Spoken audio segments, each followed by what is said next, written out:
আসসালামু আলাইকুম। ব্যাপারী এগ্রো ফার্মাস থেকে আপনাদের সবাইকে স্বাগতম। আজকে কি নিয়ে আলোচনা করব তা আপনারা থাম্বনেল দেখে অবশ্যই বুঝে গেছেন। আহ, যারা নতুন বাগানি, যারা নতুন বাগান করতে যাচ্ছেন অথবা কয়েকটা গাছ রোপণ করতে যাচ্ছেন, তারা কিভাবে শেপ নেবেন সেই শেপ নিয়ে কথা বলবো। আর কিভাবে কি কাটিং করতে হবে, কিভাবে কাটিং করলে গাছ বড় হবে, মোটা হবে, সেই নিয়ে আলোচনা করব। একে একে আপনারা দেখতে থাকেন। প্রথমে এই যে একটা আঙ্গুর গাছ আছে, এই গাছটা প্রথম 3.5 ফুটের মতো তুলছি। তোলার পরে আপনারা 3 ফুট থেকে 4 ফুটের মধ্যে এই শেপটা সব থেকে আমার মতে ভালো হবে। আর বিদেশিরা সাধারণত এভাবেই গাছ রোপণ করে। এই যে গাছটা প্রথমে এই এই খুঁটিটার সাথে উঠছে, ওঠার পরে একটা ডান দিকে গেছে, একটা বাম দিকে গেছে।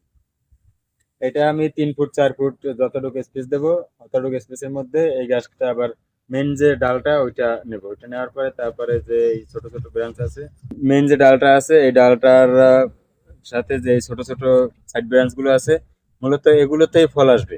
আর এগুলোই হচ্ছে সুন্দর শেপে নিতে হবে।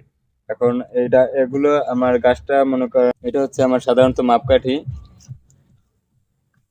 এটা থেকে এই হচ্ছে 3.5 ফুট। আমি এই গাছটা 3.5 ফুটে কাট করতে পারি।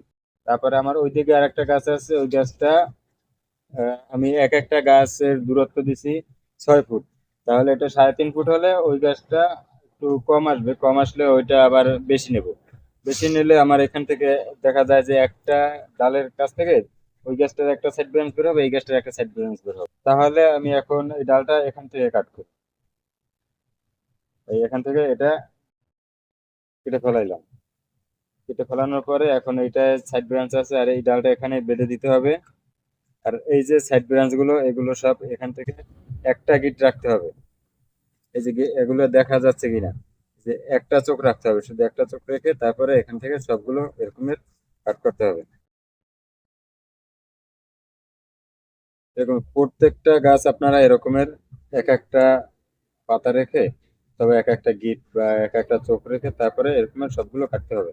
এরকমের কাটার পরে তারপরে এই যে আহ, ছোট সাইড ব্রাঞ্চটা আছে, এই সাইড ব্রাঞ্চটা আস্তে আস্তে মোটা হবে এবং এখান থেকে আরো বাট বের হবে। তারপরে ওই বাটগুলোতে সাধারণত ফল নেওয়া হবে। আর এটা আমার শেপটা আসবে এখান থেকে দুই দিকে যাবে, ওয়াই শেপ। এই সাইড ব্রাঞ্চ গুলো ওয়াই শেপে যাবে। এই যে আপনাদের এইগুলো দিয়ে পাতা দিয়ে বুঝিয়ে দিচ্ছি, এগুলো এইভাবে দুই সাইডে থাকবে, আর ফল এই দুই সাইড থেকে ঝুলবে। এটা বিদেশি সিস্টেম, বিদেশিরা যেভাবে আহ, বড় বড় বাগান করে সেরকমের। আর আমরা যারা সাধারণত ছোটখাটো বাগান করি, সেই বাগানগুলো এইরকম হয়ে থাকে।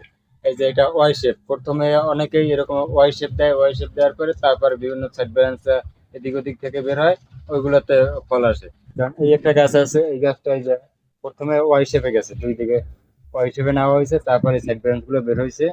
এই সাইড ব্রাঞ্চ গুলো অতটা যত্ন ভালো বের হয় না, এই জন্য যত্ন করা হয় নাই।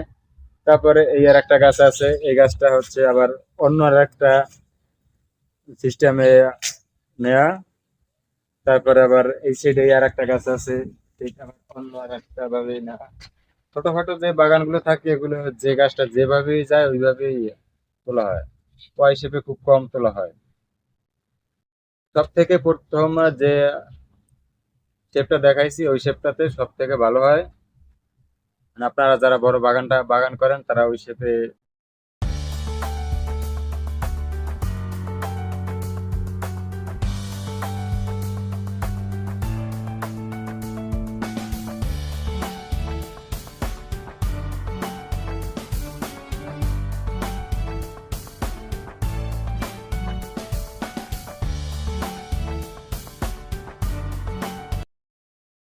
সোশ্যাল মিডিয়ায় আমার থেকেও অনেকেই অভিজ্ঞ রয়েছে।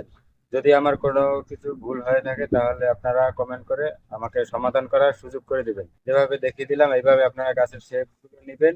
ভিডিওটি আপনাদের ভালো লাগলে ভিডিওটি লাইক করে কমেন্ট করে দেবেন, আর আপনাদের বন্ধুদের দেখার জন্য ভিডিওটি শেয়ার করে দেবেন।